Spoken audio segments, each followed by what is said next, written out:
Bonjour les loulous. Je vais vous raconter l'histoire de la chaussette verte de Lisette, de Katharina Valks. On commence là. Par une belle journée ensoleillée, Lisette s'en va faire un tour.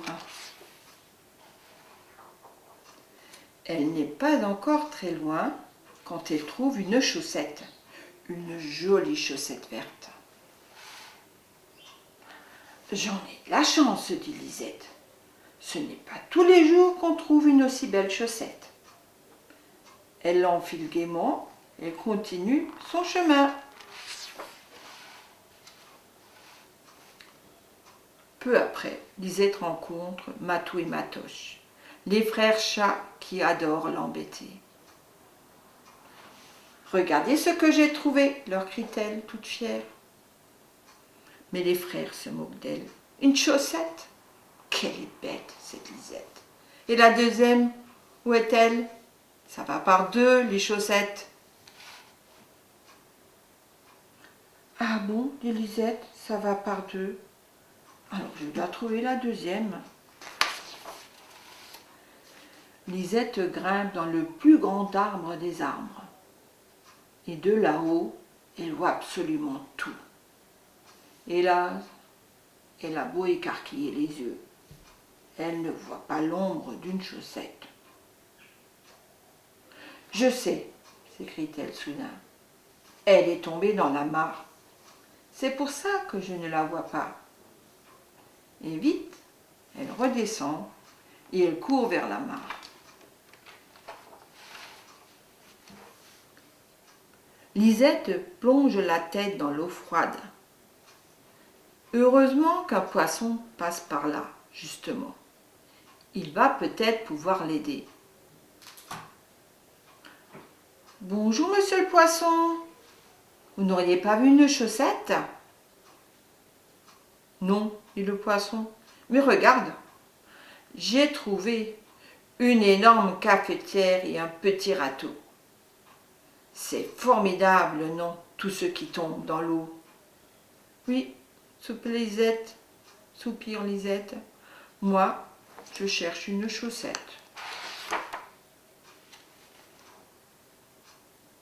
Déçue, Lisette rentre à la maison. « Pourquoi es-tu si triste, ma petite fille ?» demande maman. « J'ai trouvé une chaussette, bougonne Lisette. Mais une seule, c'est nul. Il en faut deux. »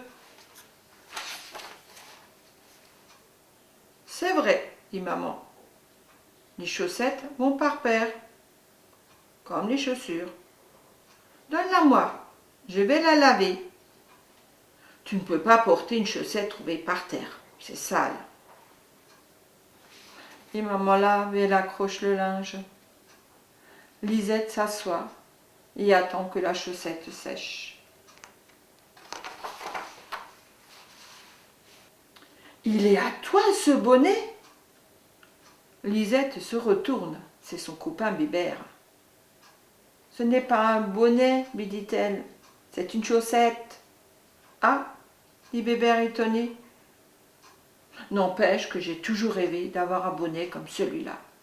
Je peux l'essayer ? » ?»« Si tu veux. » Lisette éclate de rire. « Elle te va bien, ma chaussette. »« Tu vois, dit Bébert, c'est un super bonnet. »« Tu as raison, dit Lisette. Si j'en avais deux, je t'en donnerais un. » Sans bruit, Matou et Matoche ont fait le tour de la maison. « Coucou !» appelle Matoche. « Regarde ce qu'on a trouvé, Lisette. La deuxième chaussette. »« Où était-elle ?» s'exclame Lisette. Mais les frères ne répondent pas. Ils détalent en criant. « Eh bien, attrape-la, ta chaussette !» Lisette et Bébert s'élancent à leur poursuite. « Ouf ! Ils sont petits, mais ils courent vite !» souffle Matou. « Mais ils n'auront pas leurs chaussettes !» ricane Matoche. Et plouf, il la jette dans l'eau. Lisette et Bébert arrivent tout essoufflés.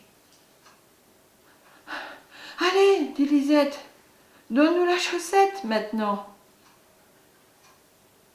Quelle chaussette? On l'a plus la chaussette. Vous voyez bien, elle s'est envolée. »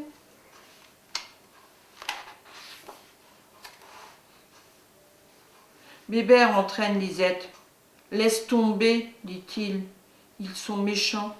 Et menteurs en plus. Ça ne peut pas s'envoler une chaussette. » C'est trop bête, dit Lisette. Maintenant, on n'aura pas de deuxième bonnet. Mais tu peux garder le mien encore un peu si tu veux. Tu me le rendras à la maison. C'est gentil, dit Bébert d'une toute petite voix.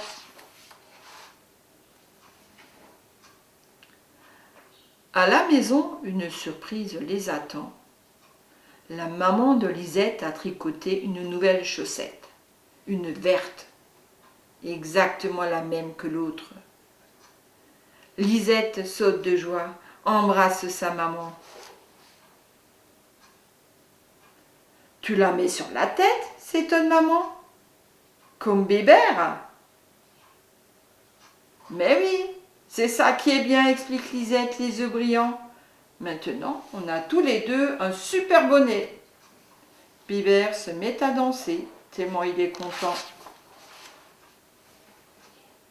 Bébert est rentré chez lui et c'est l'heure d'aller se coucher. Lisette veut dormir avec son bonnet sur la tête. Elle pense à son ami et se dit qu'il doit dormir avec son bonnet, lui aussi, c'est sûr et certain. Mais celui qui passe la nuit la plus délicieuse, c'est le poisson. Car à présent, il possède non seulement un petit râteau, une cafetière géante, mais aussi un superbe sac de couchage. Et l'histoire est finie, et c'est bonne nuit les petits.